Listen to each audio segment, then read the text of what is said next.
δυο στεναγμούς θα ελευθερώσουμε αδελφό. Στα λιονταρίσια μας κορμιά το αίμα βράζει κι όλοι γινόμαστε σαν τα θεριά. Κι από κινδύνους η καρδιά μας δεν τρομάζει, σαν πολεμούμε εμείς για την ελευθεριά. Όλοι μας ζούμε εκείνη την ελπίδα και με ένα πόθο μέσα στην καρδιά να πολεμήσουμε για την πατρίδα, στεφανωμένοι με τη στάφνη στα κλαριά. Πάμε!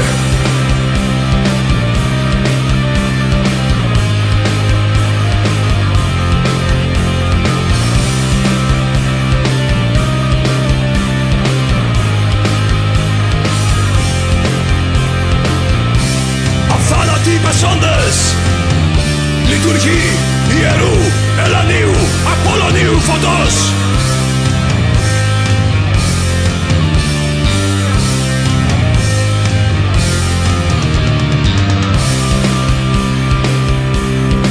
Στις μάχες άγρια ρίχνομαστε λιονταριά, όλοι πετούμε σαν λεβέντες στα βραϊτή και τραγουδώντας σαν τα αρχαία παλικαριά και στολισμένοι σαν να πάμε σε γιορτή.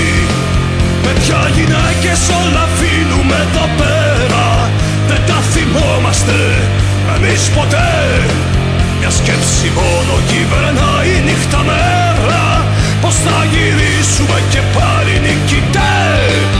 Όλοι μας ζούμε εκείνη την ελπίδα και με ένα πόθο μέσα στην καρδιά να πολεμήσουμε για την πατρίδα, στεφανωμένοι με τη στάφνη στα κλαριά.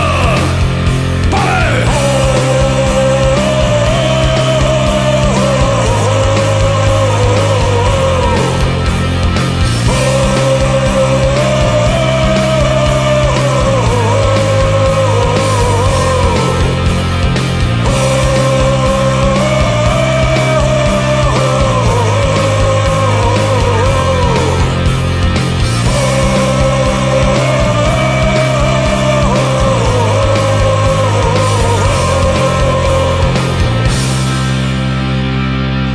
Святая